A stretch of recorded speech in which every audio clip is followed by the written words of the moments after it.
국중박. 이번에 사실은 에이펙을 하는 과정에서도 우리 유홍준 국립중앙박물관 관장님 도움을 많이 받았는데요. 제가 이 과정에서 우리 유홍준 관장님께 국중박에 저렇게 사람들이 어마어마하게 모이는 의미를 몇 가지 들었는데 그걸 꼭 여러분께 전해드리고 싶습니다. 첫째, 지금 우리나라 국중박이 전 세계 박물관 가운데 넘버 4 안에 듭니다. 뉴욕, 런던의 대형 박물관, 파리의 루브르 박물관 등등 있죠. 근데 중요한 차이가 있습니다. 그 나라들은 거기에 있는 내용물들의 상당 부분이 자기 게 아니라 다 식민지를 가졌던 나라들 아닙니까? 거기서 가져온 것이 대부분 아닙니까? 우린 그런 게 없잖아요. 두 번째, 전 세계에 100여 개가 넘는 박물관의 관장들이 쭉 한국에 오면 제일 부러워하는 게 있답니다. 일본을 포함해서. 그건 뭐냐면 일본도 그렇고 전 세계 어느 나라도 젊은 사람들이 박물관을 찾는 경우가 없다는 겁니다. 저렇게 젊은 사람들이 줄 서서 있는 나라가 없다는 거예요. 그냥 다 어르신들이 주로 간다는 게 너무너무 부러워한다는 겁니다. 이러한 힘, 이러한 문화국가의 꿈을 저희가 아까 말씀드렸던 A, B, C, D, E를 해가면서 저희들이 하나하나 그 기반에 담으려고 노력하고 있습니다. 한 가지 더. 이번에 에이펙을 하면서 느낀 것이 있습니다. 에이펙을 해서 경주는 사실 우뚝 섰습니다. 경주가요, 어느 정도냐면은 KTX 경주가 하는 편을 아마 증편을 한다면 증편한 숫자만큼 꽉꽉 차서 내릴 정도로 많이 갑니다, 이제는. 저는 사실은 이번에 제가 에이펙을 하면서 경주를 10번을 갔는데 이쪽에 경주에 재발견을 한 거죠. 그리고 시작할 때 끝난 뒤에 경주를 찾는 관광객의 숫자가 확실하게 늘지 않는다면 에이펙은 실패다. 저는 이렇게 생각하고 준비를 했습니다. 근데 확실하게 는 거죠. 근데 에이펙이 끝난 뒤에 저는 어떻게 생각하냐. 이제 우리 포스트 에이펙으로 가야 된다. 포스트 에이펙의 핵심은 뭐냐? 문화와 관광인데 사람들이 서울에 오죠. 그러면 서울, 또 어딜까요? 부산, 제주, 그 정도 거리도 많이 가는 데 아니겠습니까? 거기 말고 지방으로 어디를 가느냐. 그 두 번째, 세 번째, 제2의 경주, 제3의 경주를 만들어내야 되는 거죠. 경주까지는 어느 정도 된 것 같습니다. 제 요새 제일 큰 관심사 중에 하나는 제가 총리로서 국가관광전략회의의 의장이기도 한데 에이펙 저번에 한번 했고 이제 곧 준비하려고 하고 있습니다. 제일 관심 갖는 것은 호남에서는 어디지? 충청에서는 어디지? 일단 경주 이상으로 서울에 왔다가 서울에서 끝내는 것이 아니라 서울에 왔던 한류의 팬들이 찾는 곳을 만들어내야 한다. 반드시. 그 제2의 거점들을 한 군데씩을 적어도 만들어내야 그 다음에 다른 지방으로 확산할 수 있다. 라는 생각을 아주 절실하게 하고 있습니다. 그런 고민을 전남과 함께 했으면 좋겠습니다. 다음은 생명. 이제 거의 끝나갑니다. 생명 존중입니다. 이재명 정부의 국무회의를 지켜보셨으면 아실 텐데 대통령이 특별히 강조하는 대목들이 있습니다. 생명에 관한 것입니다. 첫 번째, 산재입니다. 이게 참 어렵습니다. 산재를 어떤 경우에는 어떤 언론에서는 그거 좀 그만 얘기하지 이런 얘기가 있을 정도로 대통령이 강조합니다. 근데 참으로 진심을 갖고 강조하는 겁니다. 이 정도 되는 나라에서 이제는 꼭 산재 일터에 나가서 목숨을 잃을 정도의 그런 환경은 아닌 정도로 우리가 경제 발전을 해야 되는 것이 아니냐라는 진정성을 가지고 제도를 개선하려고 하는 것이죠. 근데 쉽지가 않더라고요. 지금 현재 50인 이상, 50억 이상의 사업장에서는 줄고 있습니다. 확실히 줄었습니다. 근데 어디가 이게 안 주냐? 50인 이하, 50억 이하. 그래서 저도 직접 현장을 이렇게 가보곤 합니다. 쉽지 않습니다. 이 싸움은, 이 산재를 줄일 싸움은 쉽지 않을지 모릅니다. 하지만 할 것입니다. 두 번째, 산불. 이런 재난 하나하나에 대해서 확실한 조치를 하고 있습니다. 작년에 비해서 이제 올해를 작년으로 한다면 내년 내년에는 확실히 산불에 대한 피해를 줄여야 하겠다라고 생각하는 조치를 몇 가지 했습니다.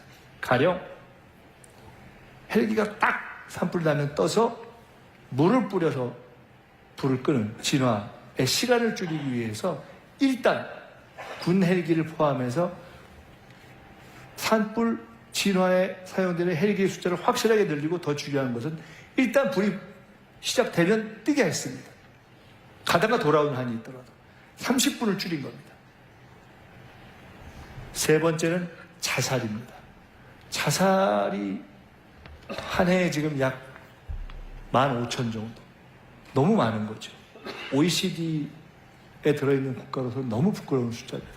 이 부분이 사실은 정책을 해보신 분들은 아시겠지만 가장 많은 돈을 쓰고 가장 많이 얘기하는데 가장 해결 안 되는 몇 가지를 꼽아보라면 자살, 아마 출생률을 높이는 문제, 뭐 이런 정도 등등이 아닐까 싶습니다. 근데 이것이 지금까지 상당히 많은 노력을 하고 예산 투입도 됐었는데 잘 진전이 안 되고 있는데, 이 부분을 반드시 해결하자고 해서 총실 산하에 따로 자살 관련한 대책 본부까지 만들었습니다. 이런 부분을 해 나가겠습니다. 새 정부가 출범한 것만으로 그래도 우리는 비교적 평온한 일상을 찾았습니다. 더 이상 오물풍선이 날아다니고 확성기로 그에 대응하는 그러한 것은 우리가 선제적 조치를 통해서 막았습니다. 최근에는 알고 보니 무려 1년 전부터 사실상 이쪽에서 윤석열 세력이 먼저 도발한 것 아니냐라는 증언까지도 나오고 있는 상황입니다. 쉽지는 않습니다. 북한의 핵에 대한 개발을 바로 멈추게 하는 것도 쉽지 않고, 북한이 아예 우리는 두 국가다, 그냥 원수다 라고 이야기하고 그것을 이론으로 만들고 있는 상황을 되돌리는 것도 쉽지 않고, 그러나 여러분이 업무보고에서도 보셨듯이 저희들이 포기하지 않고 그 노력을 할 것이고, 적어도 더 이상 불필요하고 무리하고 어리석은 갈등을 만드는 일은 안 하는 쪽으로 확실하게 정책을 바꿔서 지난 6개월 동안 그 이전에 오물풍선과 확성기가 날아다니던 그런 상황은 일단 스톱시켰다. 이 스톱시키기 위해서 우리가 꾸준히 노력을 더 해가겠다. 그리고 이 노력을 더 해가는 데 있어서는 정부를 믿고 정부의 평화를 위한 노력을 함께 쭉 이어나갈 수 있도록 버텨주시는 국민의 지지가 매우 중요하다 하는 말씀을 특별히 부탁을 드리고 싶습니다. 제가 지금까지는 비교적 우리 이렇게 하고 있어요, 앞으로 괜찮을 거예요, 전망도 괜찮을 것 같습니다 라는 얘기를 중심으로 드렸습니다. 그러나 저희가 꼭 그렇게 낙관적으로만 보고 있는 것은 아닙니다. 쉽지 않은 일들이 있습니다. 당장 경제에 있어서도 아까 말씀드렸던 그러한 환율이니 부동산이니 이런 등등이 있고요. 그다음에 당장 전남 지역에도 지역 자체에 있어서 지역을 이끌어왔던 경제, 지역뿐만 아니라 나라를 이끌어왔던 경제 자체가 흔들리는, 해당 산업이 흔들리는 그러한 어려움이 있는 곳이 있습니다. 제가 여러 가지 어려운 것 중에 하나만 예를 그냥 들었습니다. 한류가 세계에서 정말 지금 근사하다라고 하고 있는데 막상 뚜껑을 잘 열어보면 이거 외화 내빈이네 하는 그러한 대목들이 있습니다. 이게 지금 뭐냐면 우리가 만든 드라마 제작 편수입니다. 올해 84편, 10년 전인 2015년에 84편, 2022년에 141편. 똑같은 84편이 올해 10년 전이지만 지금의 84편과 10년 전 84편은 전혀 다릅니다. 왜? 10년 전에는 상승할 때의 84편이요.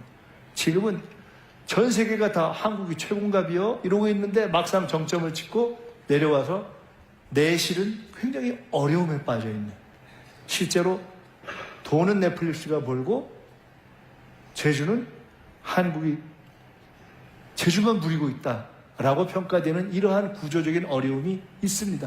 이것뿐만이 아니죠. 많은 부분에서 우리는 이 변화의 시기에 겉으로 보기엔 괜찮지만 조금 방심하면 한순간에 뒤집힐 수도 있는 그러한 여러 가지 위험 요인들을 안고 있습니다. 방심하면 안 된다라는 것을 놓치지 않고 그 위기의식을 갖고 가겠습니다. 이제 마칠 때입니다. 사실은 아까 여기 올라오기 전에 의원님들 같이 계실 때 우리 잠깐 말씀드렸습니다만 오늘 아침에 제가 이 자리에 오기 전에 진도를 들렸다 왔습니다. 진도에 고성초등학교라는 초등학교가 저희 외 중조부님이 지으신 학교거든요. 거기에 우리 박지원 의원님의 선친께서 1회시고 박 의원님 몇 회시라고요?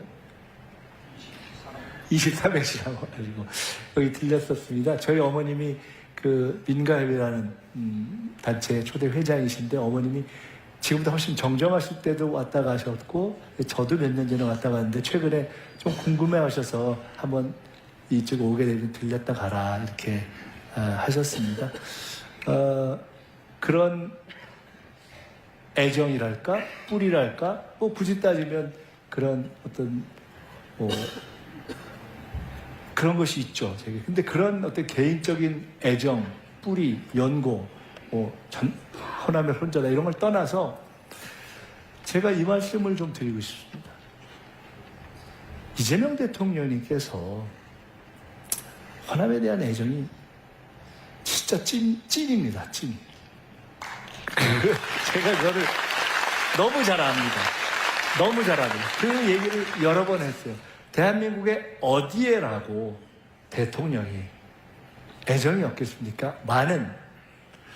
저는 이재명 대통령께서 호남에 대해서 갖는 애정 내지는 마음은 어찌 보면 어려운 사람들 또는 어려운 지역이 가져왔던 불이익을 극복하는 정치를 하고 싶다라는 그러한 정치관을 가진 분이잖아요. 그런데 아마 호남에 대해서도 그런 민주주의를 만들어 왔고 국가에 늘 어려울 때 근간이 되었고 바탕이 되어 왔지만 실은 경제적으로는 전체적인 평균적으로 볼 때 상당히 낙후의 어떤 불이익을 감수해 왔던 그 지역이 이 변화한 시대에 있어서 제자리를 잡고 더 나아가서 우뚝 서야 한다는 그리고 그것에 무언가 기여하고 싶다는 그러한 마음이다라고 저는 느껴지는 대화를 여러 번 했습니다. 정말로 호남이 잘 돼야 된다. 그래서 이제는 우리가 호남이 없으면 나라가 없다라는 그런 정신적인 자부심 또는 독재의 시대의 민주주의의 성지로서의 어떤 그런 자부심, 김대중이라는 위대한 대통령 지도자를 만들어냈던 그러한 자부심, 이 나라의 유일한 민주정당인 민주당을 지탱해왔던 그러한 지역으로서의 자부심을 넘어서 이제는 변화하는 시대에 정말 미래의 근간으로서 탈바꿈해야 할 때가 됐다고 생각합니다. 물이 들어왔습니다. 이제 물이 들어왔기 때문에 노를 저어야 할 때가 됐다 이렇게 생각합니다. 그 내용들이 아까 우리 지사님께서 말씀하셨던 것처럼 딱 통합대학교 국립의대 설립 하나만 빼고 저걸 아까 말씀 주셨으니까 같이 노력을 하시자고요. 사실은 아까 A, B, C, D 말씀드렸지만 뭐니 해도 A, B, C, D 중에 압도적으로 중요한 것이 A 아닙니까? AI에 이제 죽고 사는 거 아닙니까? 근데 그 AI의 어떤 심장을 이곳에 갖다 놓는 건 아닙니까? 국가 AI 컴퓨팅 센터를 포함해서 재생에너지, 수소, 농업의 AI 전환 이 모든 것의 실험의 거점들이 저는 바로 이곳 전남으로 내려왔다. 그것이 정책적 뒷받침도 될 것이고 예산으로도 이미 실현되고 있고 대통령의 관심과 이 정부의 애정으로도 실현되고 있다. 그리고 이 정부가 실현해 나갈 많은 정책들을 실제로 현실로 만들어 나갈 정책의 곳곳에 이 지역 출신의 많은 탁월한 관료들이, 공무원들이, 공직자들이 일하고 있다. 그런 점에서 정부와 또 지방정부와 함께 우리는 새로운 전남의 대부흥을 만들어갈 때가 됐다. 이렇게 말씀드립니다. 마치겠습니다. 제가 처음 시작할 때 대통령께 우리 여기 안 계시지만 응원 한번 하고 시작하시죠 라고 말씀드렸는데 여러분 우리는 대통령제 나라잖아요. 대통령이 정말 중요합니다. 제가 그 생각을 정말 많이 합니다. 아니, 이렇게 대통령이 중요한데 지난 시기에는 도대체 나라가 어떻게 돌아갔지? 어떻게 돌아갔을까? 상상이 안 가는 거예요, 정말. 그게 안 돌아간 거죠. 대통령이 고민을 해야 되잖아요. 나라를 어디로 끌고 갈 것인가 고민을 하고 대통령이 열심히 하니까 저희 같은 사람도 긴장하죠. 긴장 안 할 수가 없습니다. 정말로 긴장하고 더 책임을 갖게 되고 더 공부하려고 하고 그렇게 합니다. 제가 그럴 때 장관들은 어떻겠습니까? 각 공공기관의 장들은 어떻겠습니까? 일선 공무원들은 어떻겠습니까? 업무 보고를 하니까 다들 와서 이야기를 해요. 밤새 공부한다는 거예요. 정말 이게 다들 이렇게 열심히들 하는데 저는 어제 금융위 공정위 업무 보고를 할 때 제가 금융위 공정위 관계자들에게 이렇게 얘기했습니다. 이렇게 화끈하게 금융위 공정위가 시장 질서를 바로잡는 일을 하겠다는 걸 밀어주는 대통령을 만나기가 어려울 수 있다. 남아있는 기간 동안에 진짜 국가의 질서를 제대로 바로잡자 하는 각오로 일하자 이런 얘기를 했습니다. 앞으로 처음에 제가 넷플릭스보다 재미나는 젠플릭스다 이렇게 얘기했는데 이 모든 것의 주인공은 결국 우리 국민, 우리 합계가 될 것입니다. 그리고 대통령은 집단지성에 대한 확고한 믿음이 있습니다. 지난 총선 전에는 어떤 분들은 5년이 너무 길다 뭐 이렇게 했는데 요새는 사람들이 5년이 너무 짧다 이러는 거 아니에요? 야, 이거 막 더 했으면 좋겠다 이런 분들도 있는 거 아니겠습니까? 네.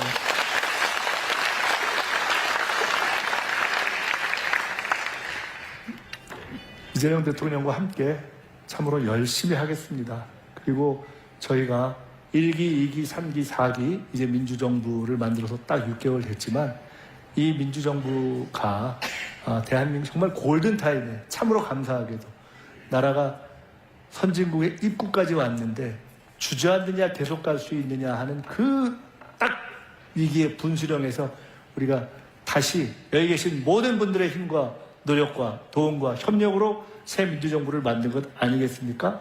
이것을 성공시키는 것은 그냥 이재명 대통령 개인의 노력으로 되는 것도 아니고 제가 옆에서 돕는다고 해서 될 수 있는 것도 아니고 하기 때문에 더 열심히 생중계 보시고 더 열심히 댓글도 보시고 분명한 게 하나 있어요. 댓글은 정부에 있는 장관 누구보다도 대통령이 더 꼼꼼히 다 보십니다. 그러니까 다 하시고 그리고 또 잘못한다 싶을 때는 또 그에 대해서도 질책의 말씀을 주시고 그렇게 하겠습니다. 저희가 최선을 다해서 열심히 해서 반드시 국민과 함께 성공하고 승리해 갈 수 있도록 더욱더 앞으로 도와주십사 하는 말씀 드리면서 일단 이렇게 말씀을 마칠까 합니다. 고맙습니다.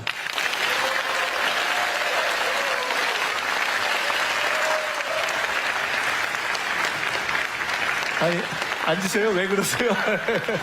앉으시고요.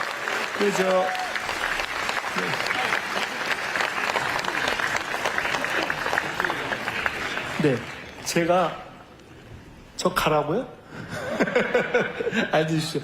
아마 오신 분들 중에 아마 이제 제가 말씀을 들어보니까 나가면서 뭐 조금 개인적으로 혹시 궁금한 거 있으면 주실 말씀도 있고 뭐 사진도 찍고 그러실 분도 있는 것 같다고 해서 여기서의 시간을 더 많이 가질 것 같지는 않고요. 한 뭐 5분에서 10분 이내로 몇 분만 제가 질문 각단히 받고 답변 드리고 그렇게 하면 어떨까 합니다. 가급적 여러분이 계실 수 있으니까 요점 중심으로 질문만 주십시오. 네. 혹시 누가 마이크, 예. 안녕하십니까. 저는 전남 순천시에서 그 아침에 사실은 저희 주민들과 함께 버스 한 대와 우리 총리님이 오신다고 해서 이런 혹시 기회가 될까 정말 학수거대하고 이렇게 왔는데 정말 시간을 내주셔서 감사합니다. 저희는 지금 한 60여 명 정도 아침에 지금 버스로 와가지고 점심 먹고 우리 총무님 질의 한번 들어보고 싶어서 이렇게 왔습니다. 이런 기회를 주셔서 감사합니다. 저희는 사실 5년 임대아파트에 입주하고 있는 주민들입니다. 그런데 일부 부도덕한 건설업체에 그 임대아파트 그 사기로 인해서 그 피해자는 있으나 현재 가해자가 없는 이런 억울한 상황에서 거의 잠 못 이루고 5년간을 이렇게 발만 동동 구르고 살고 있습니다. 너무 억울하고. 근데 어떻게 저희들은 그 국토부, 그 다음에 허그, 그 다음에 우리은행 이런 것에 그 수많은 질의와 또한 또 민원도 제기하고 이번에 또한 그 공익감사가 있었습니다. 사실은. 그래서 공익감사도 요청도 했고 그 여러 가지 방법으로 저희 억울함을 호소를 했으나 그 이번에 공익감사도 역시 그 채택이 되지를 못했습니다. 근데 저희 집 없는 그 서민들이 그 사실은 말 잘 듣고 착하고 이런 사람들입니다. 집이 없어서 5년간 임대로 살다가 분양을 해서 그 저희들이 그 주택기금 4,400만 원 저희들이 부담을 하고 2,900은 그 건설업체에서 이렇게 5년 후 분양을 해서 이렇게 하게 돼 있는데 저희들은 정당하게 4,400을 지급을 했는데도 저희 등기부등본을 지금 띄워보면 그 우리은행에서 근저당 설정을 7,300에 대한 8,760만 원을 현재 해지를 안 해주고 있습니다. 저희들은 법인 통장에 분명히 4,400을 넣었는데도 이러한 그 주택금에 대한 허점을 노력해서 저희들이 이렇게 가슴 아프게 지금 99명, 100여 명이 지금 이 고통을 받고 있습니다. 지금 8천만 원의 돈을 다시 또 상환해야 되는 이러한 상황에 놓여 있습니다. 저희 서민들은 그 돈이 적지 않은 돈이거든요. 네네. 그 정리님 예. 이 일을 좀 꼭 좀 저희들을 좀 돌봐주십시오. 네, 감사합니다. 예. 제가 지금 순천에서 오신 거죠? 순천에서 제가 여기 오는 과정에서 들었습니다. 전혀 약간 내용은 다른데 일종의 전세 사기처럼 사실은 이제 임대에서 분양으로 넘어가는 과정에서 발생한 사기로 인한 피해를 지금 받으신 건데 제가 아마 여기 지금 들으시는 분들은 내용을 잘 모르실 수 있을 것 같고 하기 때문에 따로 거기 대표분들을 우리 저 김문수 의원님 계시죠? 예. 저 좀 소개를 해주셔서 따로 이렇게 말씀을 좀 듣고 하는 자리를 가져서 좀 달리 상의를 좀 하도록 하겠습니다. 네네 그렇게 하겠습니다. 예, 그렇게 해주십시오. 네.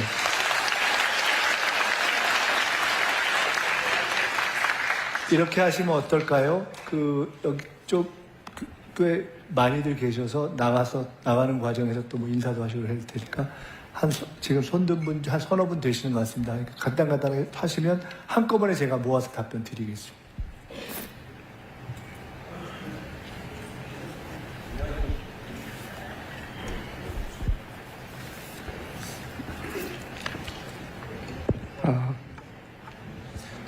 안녕하십니까. 저는 해남에서 온 임업인 이상기라고 합니다. 국민의 정부고, 국민주권 정부인데, 지금 5국 3특 정책이나 아니면은 지방 분권 강화를 위해서 우리 임업인들이 조림이나 쑥갓고기 하는 예산을 지방으로 밀어내고 있습니다. 이게 내려야 될 부분들이 있긴 하지만 아직 지방으로 내리기 어려운 부분들이 있다고 저희 임업인들은 강력히 문제 제기를 하고 있습니다. 이 부분에 대해서 한 번 더 검토해 주셨으면 좋겠습니다. 네, 그 다음에 요 앞으로 잠깐만요.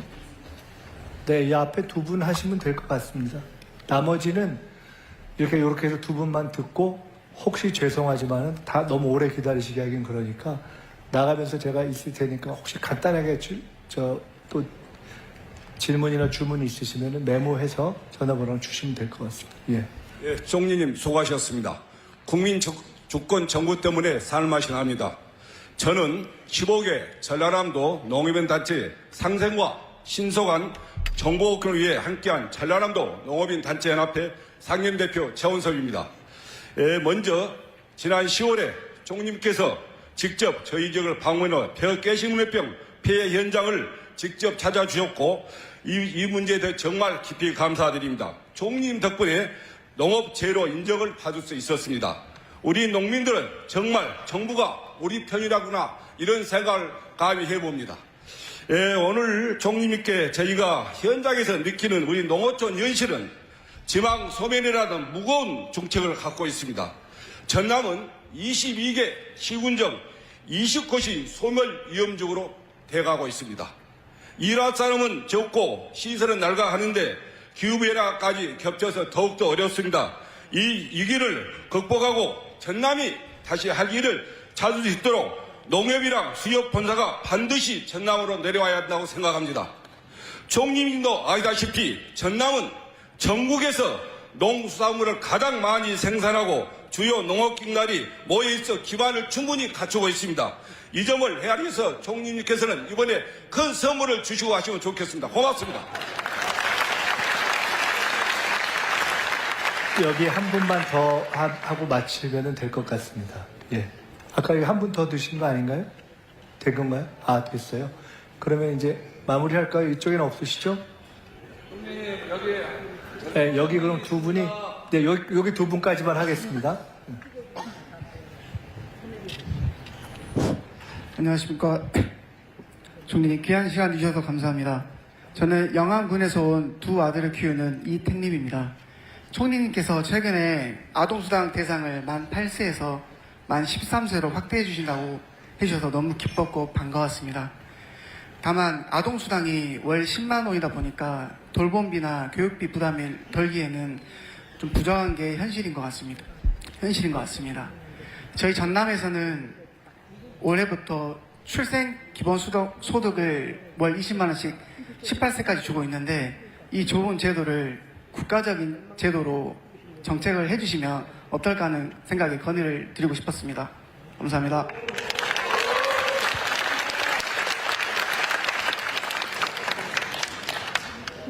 그 옆에 끝난 건가요? 두 분? 네, 그러면은 고맙습니다.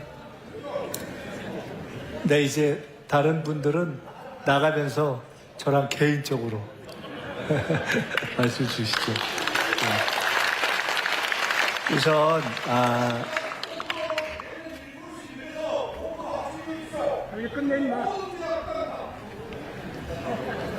네,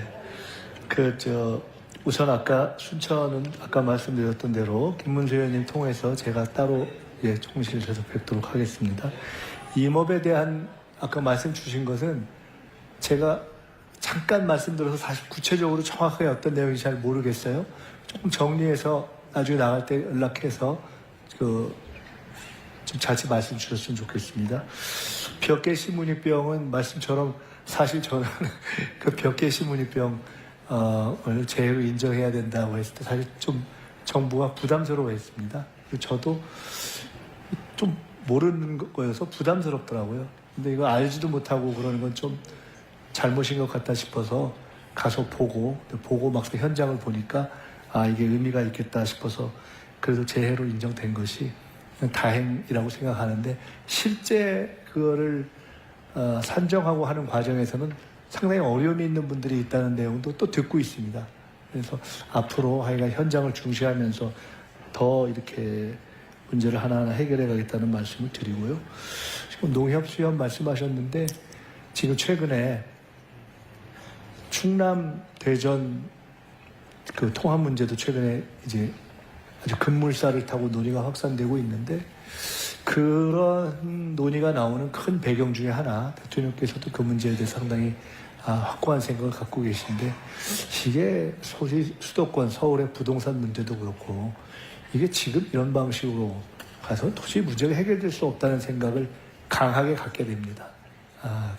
균형 발전의 문제, 지방을 살리는 문제 등등에 있어서 그러한 연장선 위에서 그런 어떤 충남 대전의 통합 이런 문제도 나오는 것이다 하는 말씀을 별도로 설명을 드리면서 이후에 2차 공공기관 등등의 이전 문제를 저희들이 적극적으로 검토를 할 것입니다.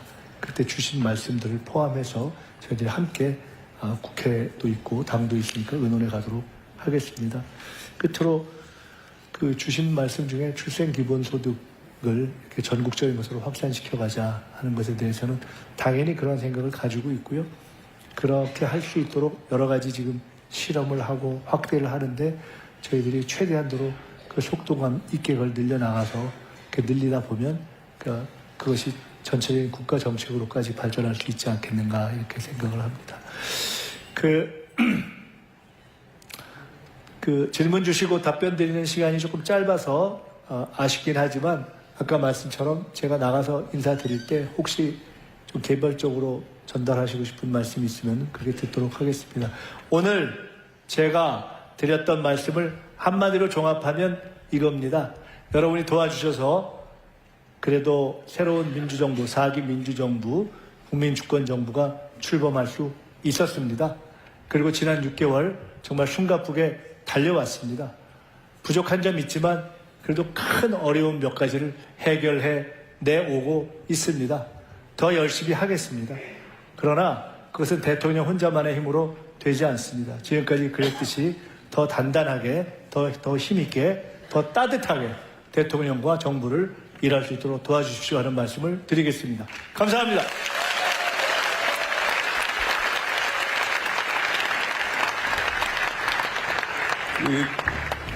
국정 설명에 만족하셨습니까? 흡족하십니까? 자, 이제 폐회를 하는데요.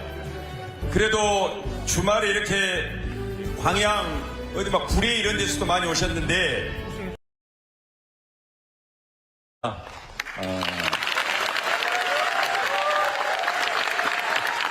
총리님을 모시고 이렇게 첫 국정보고회를 우리 전남도청에서 한 것은 처음 있는 일이어서 대단히 정말 기쁘게 생각하고, 특히 지금 국민주권정부 출범 한 6개월 만에 이렇게 오신 우리 총리님께 뜨거운 감사의 말씀을 드리고, 저 2층에서도 오신 분도 열렬히 환영해 주고 계시는데 감사의 말씀을 드립니다.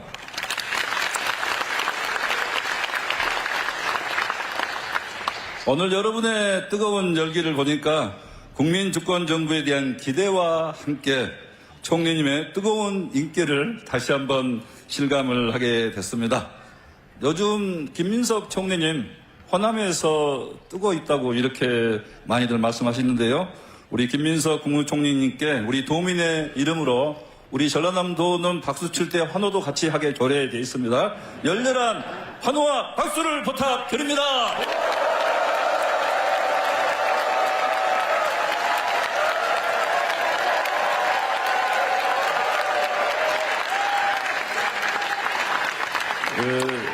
총리님, 역대 지금 이렇게 큰 환호 소리를 들어본 적이 처음입니다. 역시 큰 인기를 실감을 합니다. 이 총리님과 비상계엄을 생각해 보면은 지난해 9월 가장 먼저 계엄 가능성을 이렇게 경고를 하셨고, 또 불법 비상계엄 이후에는 국민과 함께 가장 맨 앞에 서서 민주주의를 지켜내고 또 자랑스러운 K민주주의를 만들어내는 선봉에 서서 가장 큰 공을 세웠다고 이렇게 생각을 합니다. 총리님께서는 이재명 국민주권정부 출범 이후 그동안 준비해온 국정 플랜을 중심으로 해서 중요한 역할들을 많이 수행해 오고 계시면서 특히 총리님께서 직접 챙기신 에이펙 정상회의는 세계적으로 국격과 국익을 높이는 역대급 성공을 거두는 정말 자랑스러운 행사였다 생각합니다. 또 지역의 목소리를 현장에 들으면서 직접 이렇게 챙겨주시는데요. 현장형 새벽 총리 국정 운영을 해오시는데, 지난 추석 때는 쉬지 않고 전남에 오셔서 벼깨시문유병 피해 현장 직접 둘러보시고 농림축산식품부 장관에게 즉시 바로 지시를 해서 농업 제로 인정받게 해주신 데 대해서도 다시 한번 감사의 말씀을 드립니다. 그리고 국가 균형 발전을 위해서도 이 전남에 대한 각별한 관심 그리고 지원을 아끼지 않으셨습니다. 이재명 대통령 정부 호남의 특별한 희생에 대해서는 특별한 보상을 해주겠다 이렇게 언명을 하셨는데, 취임해서 100일 지나자마자 우리 전라남도에 정말 여기 다 많이 걸어졌잖아요. 아까 3가지라고 했는데 여기 걸어진 것 보면 한 7가지 정도 된 것 같은데요. 이런 예를 들면은 글로벌 AI 데이터 센터 구축, 국가 AI 데이터 컴퓨팅 센터, 인공태양 연구시설, 또 분산에너지 특구, 이런 경천 동지할 초대형 사업들이 속속 전남에 이렇게 유치되게 됐는데, 이러한 부분은 이재명 대통령님과 총리님께서 원TV 돼서 우리 전라남도를 정말 크게 소문해 주신 덕분으로 생각하고, 여기 다 됐는데 곧 될 것이 하나 있습니다. 통합대학교 국립의대 설립. 여러분.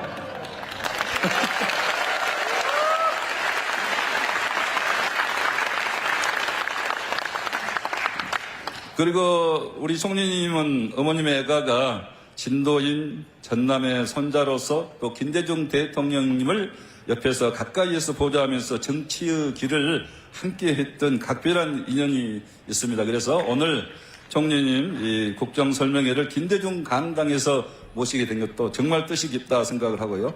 총리님 어머니 김춘옥 여사님은 민주화운동 가족협의회 초대 회장을 역임하시면서 평생을 민주화운동에 헌신해 오신 분입니다. 그 어머니의 그 아드님이시다 이렇게 생각이 됩니다. 그리고 저는 총리님께서 18년간의 정치 공백기 중에 쓰셨던 태수일기라는 이 책을 읽고 큰 감명을 받았는데요. 태수는 조용히 물러나서 내공을 닦고 내공을 기르고 자신을 닦는다 그런 뜻인데요. 이 태수라는 제목은 김대중 대통령님께서 당시 총리님께 태수의 시간을 갖기를 참 잘했다고 격려 말씀한 것에서 비롯됐다고 합니다. 이 태수 일기를 통해서 국내의 정세와 또 국정에 대해서 통찰력뿐만 아니라 인간 김민석 이 내면을 더욱 이해할 수 있게 된 좋은 책이었습니다.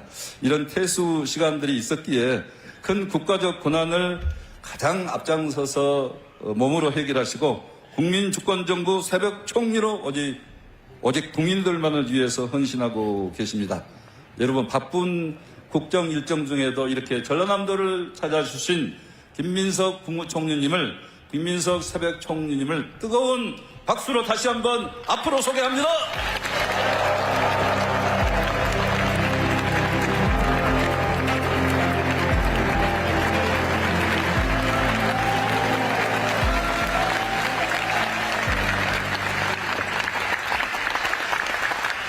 김영록 지사님 소개를 다 듣고 나니까 가도 되겠구나 이런 생각이 들었습니다.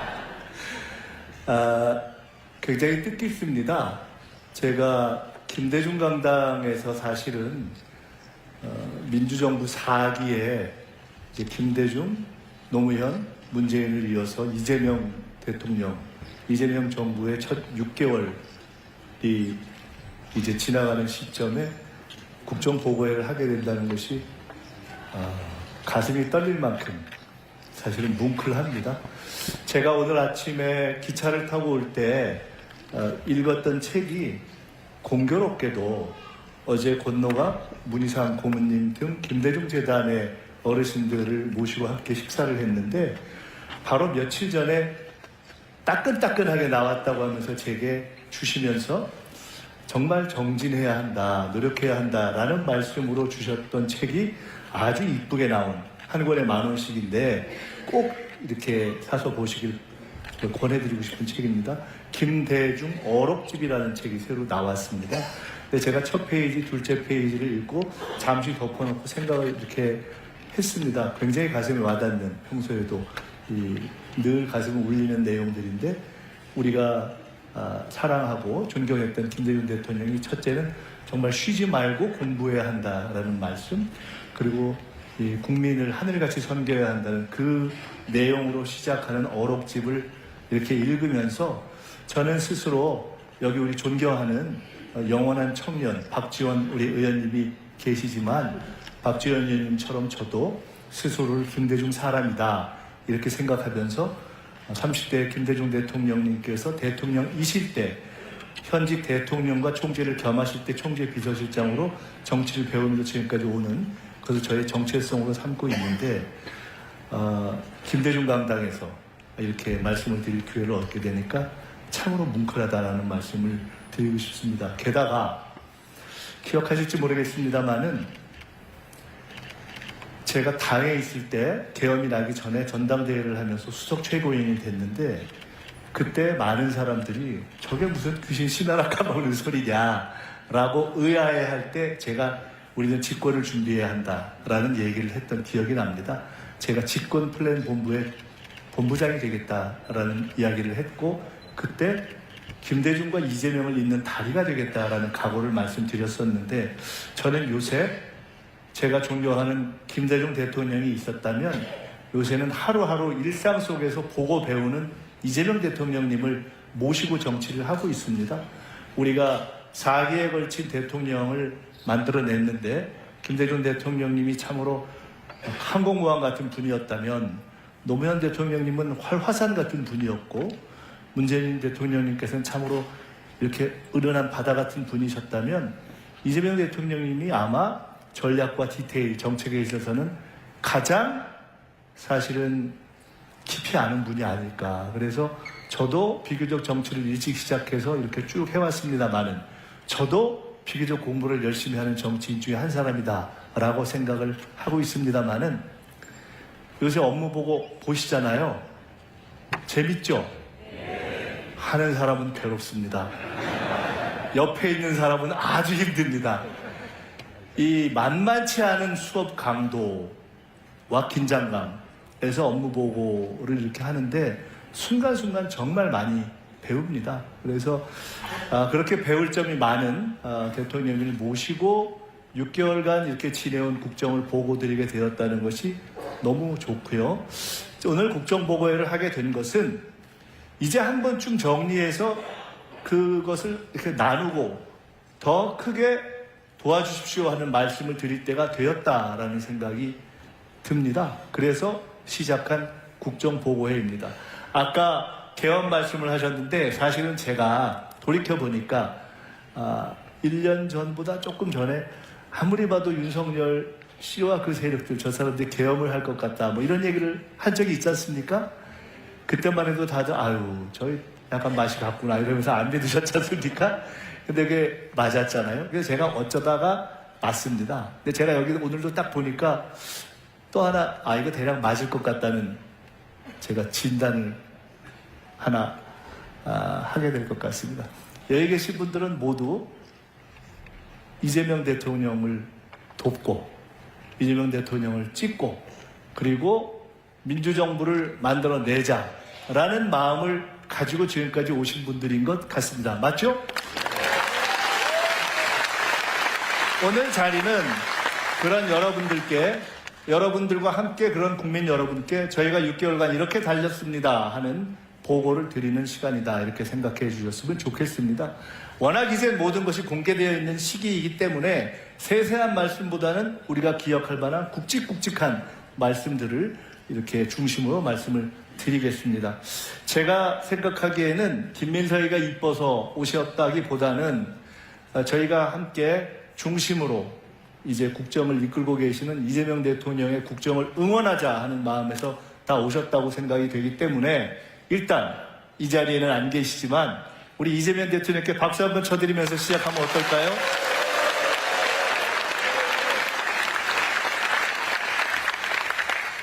우선 간단하게 이야기를 시작하기 전에 그냥 몇 가지 수치를 살펴보겠습니다.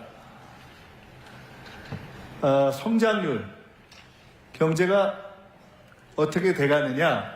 여러분 이게 제로, 그러니까 0입니다. 이 밑으로 가면 마이너스죠. 이 마이너스를 완전히 바닥을 기었던 시기가 윤석열 시기입니다. 그런데 이게 마이너스에서 딱 꺾어져서 다시 올라가기 시작한 시간이 언젠가 기억을 되돌이켜 보시면 윤석열 탄핵이 결정됐던 시점. 정말 나라가 암울해 보인다 하는 시점에서 탄핵이 딱 결정된 시점부터 우리에게는 새로운 희망이 생기기 시작했던 것이죠. 경제에서 잠재 성장률이라는 게 있습니다. 쉽게 이야기한다면 내 체격에, 우리나라 체격에, 지금 정도의 키에, 지금 정도의 펀치력을 가지고 우리가 정상적으로 뛰면 어느 정도 펀치를 날릴 수 있겠느냐, 어느 정도 체력을 발휘할 수 있겠느냐, 그것을 한국 경제가 지금 기본을 가지면 발휘할 수 있는 성장률이라고 해서 흔히 잠재 성장률 이렇게 이야기하죠. 근데 사실 지금 대한민국은 우리의 기본 체력에 맞는 잠재 성장률도 발휘하지 못했다. 우리가 생각하는 잠재 성장률, 일반적으로 경제학자들이 이야기하는 잠재 성장률이 대략 1.8에서 2 정도라고들 이야기를 합니다.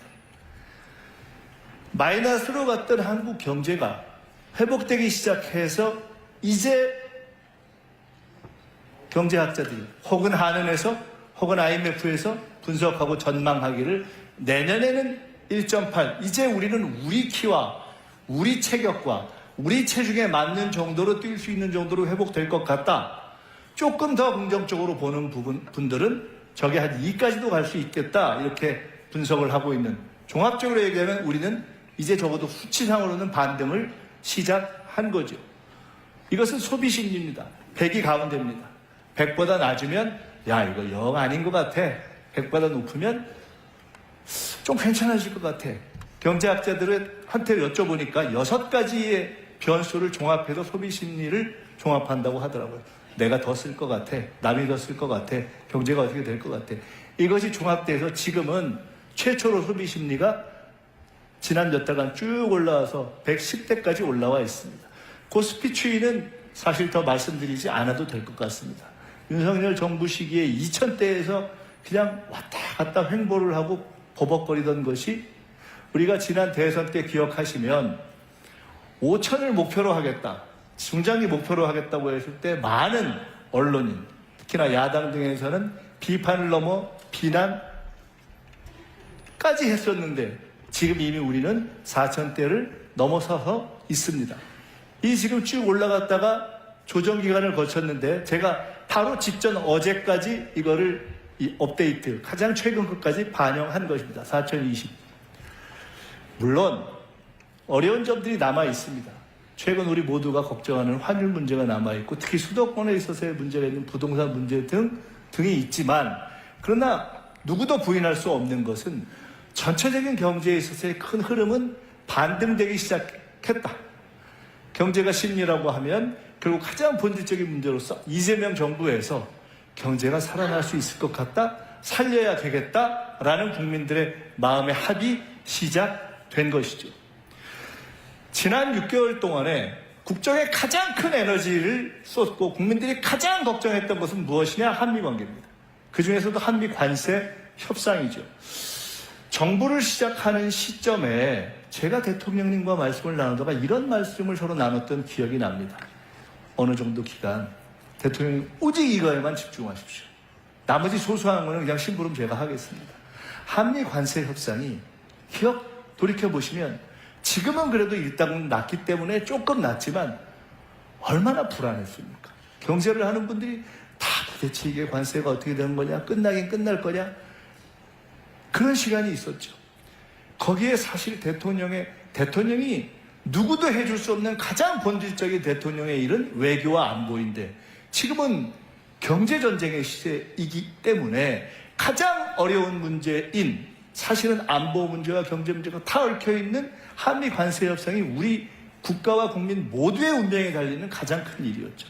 근데 이게 타결이 됐는데 여기 아시다시피 워낙 많은 내용이 있기 때문에, 그리고 관심 있는 분들이 여러 가지 공부를 했기 때문에 저는 딱 3가지만 말씀드리려고 합니다. 첫째는 상업적으로 합리적인 투자만을 한다. 상업적 합리성입니다. 여러분, 동네에서 싸움을 해도 그렇고 회사 간의 싸움을 해도 그렇고 나라 간의 협상을 하고 경쟁을 해도 그렇고 사실 기본적인 결정은 힘에서 결정이 납니다. 등치 크고 힘이 세면 일단 유리하죠. 아무리 전략이 좋고 아무리 머리를 쓰고 아무리 꾀가 좋다고 하더라도 사실 기본적으로 체력과 이 힘에서 월등한 상대를 이기기는 쉽지 않지 않습니까? 우리의 경험 아닙니까? 그런데 우리의 상대는 누구였습니까? 미국이었습니다. 미국에서도 가장 협상을 잘한다고 하는 트럼프 대통령이 이끄는 미국과 협상을 한 것입니다. 따라서 이번 협상은 우리가 미국과 한국의 협상 결과가 누구에게 유리했는가만을 보면 되는 것이 아니라 미국과 협상했던 전 세계의 다른 모든 나라와 비교했을 때 특히 우리가 주로 생각하는 예를 들어 미국과 일본, 미국과 유럽 이런 우리가 주로 경쟁하는 나라들과 비교했을 때 우리가 얼마나 덜 불리하게 협상했느냐. 사실은 그걸로 승부가 난다고 보는 것이 맞지 않겠어요?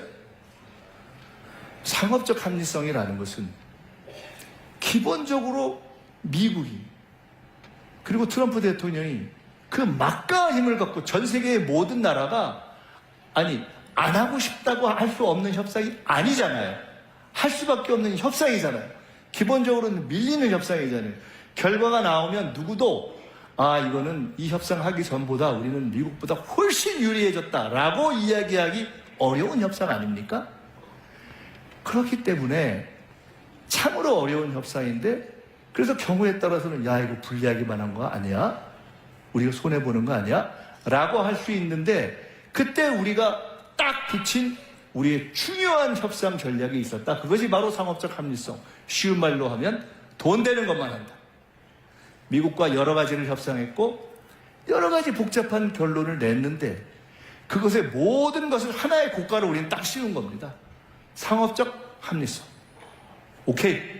미국이 주도했고 미국이 제기했고 그 협상을 해서 우리가 앞으로 미국이 투자를 원하면 그런 부분을 갖고 투자도 할 것이다. 그러나 우리도 일방적으로 손해보는 일은 결코 안 할 것이다. 상업적 합리성. 돈 되는 것만 하겠다. 이것을 만들어낸 것은 우리의 이번 협상에서 매우 탁월한 결과이다. 두 번째, 이번 협상에서 중요한 것은 마스가 배. 다들 아시다시피 이번에 우리의 조선 역량은 이 협상 전체를 유리하게 이끌어내는 데 있어서 매우 중요한 역할을 했습니다. 이런 이야기를 저희가 했습니다. 충무공 이순신 장군께서 시작한 거북선의 역사로부터 시작된 어떻게 보면 양무, 호남, 시무국가의 그 원천이 될 수 있을지도 모르는 그때 시작된 우리의 조선 역량. 과거에 정주영 회장이 그랬다는 거 아닙니까? 배 처음 만들 때 거북선 딱 보여주면서 우리가 왜 만들 거예요 이랬다는 거 아닙니까? 근데 그것이 미국이 미국과 중국과 경쟁하는 이 시기에 미국이 가장 필요하고 근데 미국이 가장 없고 그런데 한국이 제일 잘하는 바로 그 조선이 딱 우리에게 있었기 때문에 그것을 소위 지렛대로 해서 많은 것들을 해결해낼 수 있었다는 것이 매우 중요한 포인트입니다. 근데 그것을 우리가 협상 초반부터 정확하게 판단하고 여기에 집중하면서 이것으로 협상을 끌고 가야 되겠다라고 판단하는 것이 대단히 탁월한 전략이었던 것이죠. 여기서 하나 생각하고 싶은 것은 대통령께서 이런 말씀을 하셨죠. 이번 한미 관세 협상을 하면서 끝났을 때 뭐라고 하셨습니까? 정말 국력을 키워야 된다라는 생각을 많이 했다. 이제 한미 관세 협상이 끝나고 앞으로 우리가 여러 가지 일들을 해나가는 데 있어서 앞으로는 미국이든 유럽이든 일본이든 중국이든 어느 나라와 우리가 어떤 상황에서 어떠한 협상을 하더라도 반드시 우리가 우위를 점할 수 있는 강력한 그런 경쟁력을 가질 수 있는 우리만의 전략적인 무기를 갈고 닦아야 한다. 조선뿐만이 아니라 그것이 우리 대한국민에게 대한민국에게 주어진 역사적 과제다. 그런 무기들을 여러 개 가지고 있어야 우리는 당당하게 갈 수 있다. 이것이 두 번째 교훈이라고 생각합니다. 세 번째 시간입니다. 저는요 이번 협상을 시작할 때 대통령께서 이 말씀을 몇 번 하셨는데 이게 그렇게 중요한 것일까라고 사실 처음에 느끼지 못했습니다. 저뿐만 아니라 바로 이곳 이 전남 출신의 김용범 정책실장, 광주 출신의 김정관 산업부 장관 이런 분들이 이번에 정말 탁월한 협상을 했거든요. 끈질긴 협상을 했거든요. 미국 사람들도 놀랄 만큼의 지혜를 발휘했거든요. 근데 그분들이 다 하나같이 하는 얘기가 있습니다. 대통령이 처음 시작할 때 결코 시간에 쫓기지 말아라. 결코 불리한 것에 대해서는 내가 서명하지 않겠다. 깨질 수도 있다는 각오로 버텨라. 라고 딱 처음에 지침을 준 것이 그렇게 어려운 시점에 흔들리지 않고 갈 수 있는 그런 힘이 됐다는 것을 시간이 갈수록 절감하게 됐다는 이야기를 합니다. 우리 박지원 원장님 여기 계십니다마는 국제적인 협상, 특히 미국과의 관계에 있어서 여러 가지를 하면서 해방 후에 우리가 사실은 미국이 그래도 뭘 하자고 하는데 딱 그거를 우리가 버티면서 시간을 끌고 경우에 따라서는 안 할 수도 있다, 깨질 수도 있다라는 각오로 시간을 버티는 것은 실은 쉽지 않습니다. 그렇게 쉽지 않습니다. 이 현실의 정치를 하거나 협상을 해본 분들은 다 아시는 분들이에요. 그런데 대통령이 그 원칙을 딱 가졌던 것, 저는 이것이야말로 세계가 평가할 때 그래도 한국이 어느 정도 이번에 덜 불리한 협상을 해내고 오히려 경우에 따라서는 앞으로 10년, 20년 후에는 마치 한미 FTA를 처음 시작할 때는 한국이 불리할 것이다 라고 했는데 친해놓고 나니까 한미 FTA에서 한국이 더 득을 봤잖아요.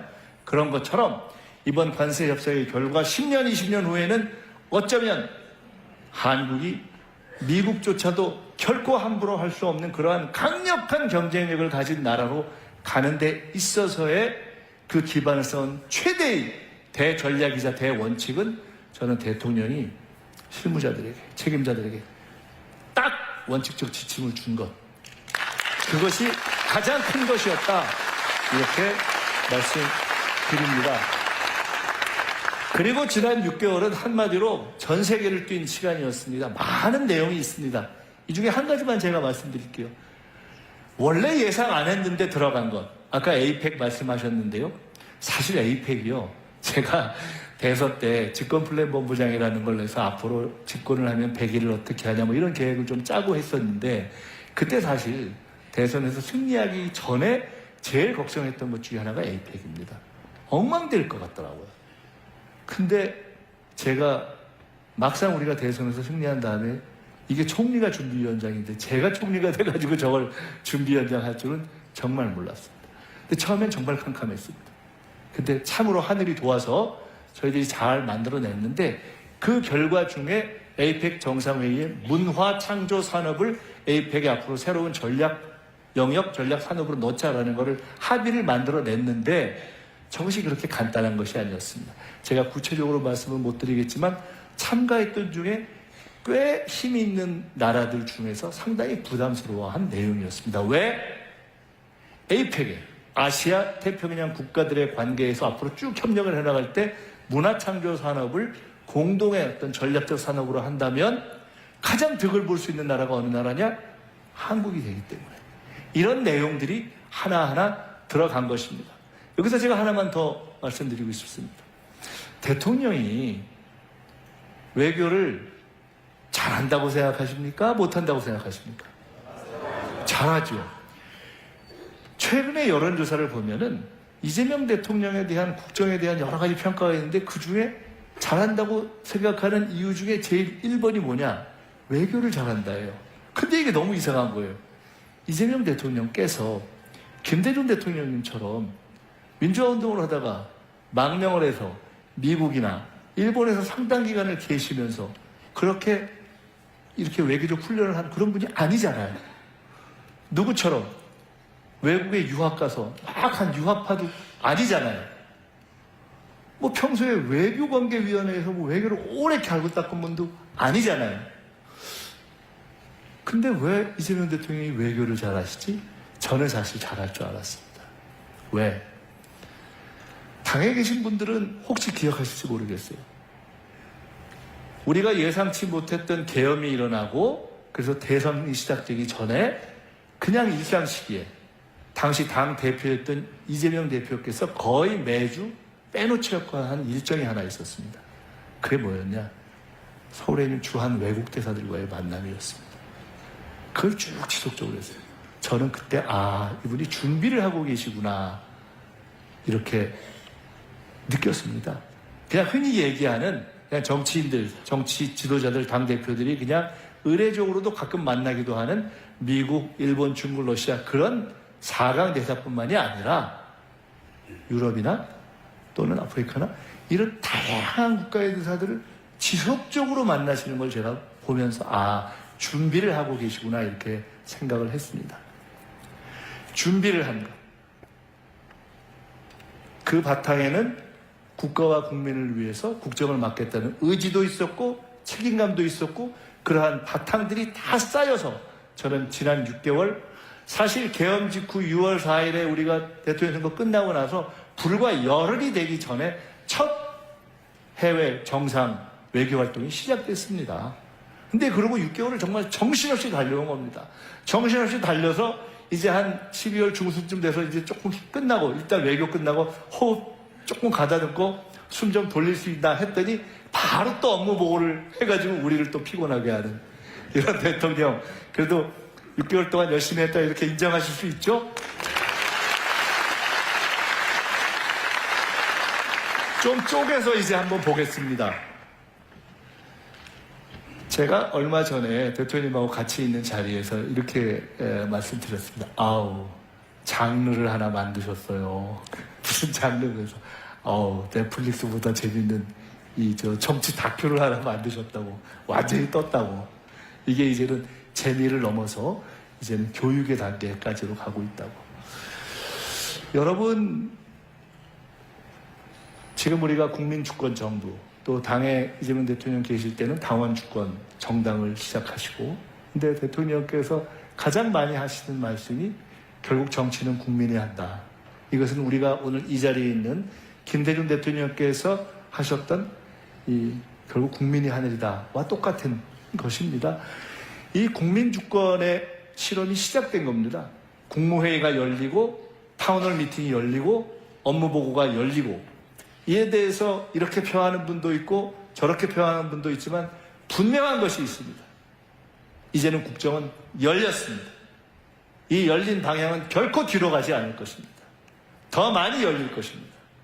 이제는 대통령이 회의를 열었고 총리실도 필요한 부분의 회의를 국민에게 공개할 수 있는 것을 열 준비를 하자고 저희는 준비를 하고 있고, 각 정부 부처에도 이제는 국민의 관심이 있는 내용들에 대해서 열면서 가자라고 말씀을 하고 있습니다.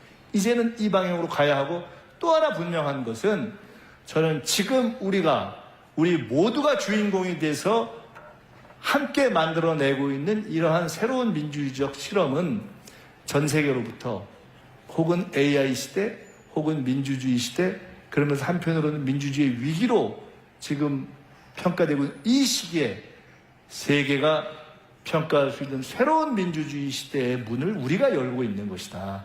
그리고 그것이 K민주주의이고, 김대중 대통령께서 과거 싱가포르에 이광열 수상하고 논쟁을 한 적이 있었습니다. 아시아에선 민주주의가 안 된다. 근데 김대중 대통령 무슨 소리냐? 우리가 민주주의의 전통이 있고 이런 민주주의를 선도할 수 있다. 저는 확신합니다. 지금부터 5년 내에, 그리고 5년 후에 대한민국은 지금 이재명 대통령과 국민주권정부와 그리고 우리 모두가 함께 만들고 열고 있는 이 새로운 열린 민주주의의 실험을 통해서 전 세계에서 미국보다도, 다른 서구 나라보다도, 다른 어느 나라보다도 더 앞서가는 K민주주의, 세계적인 민주주의 선도국가로 갈 것이다. 확신합니다.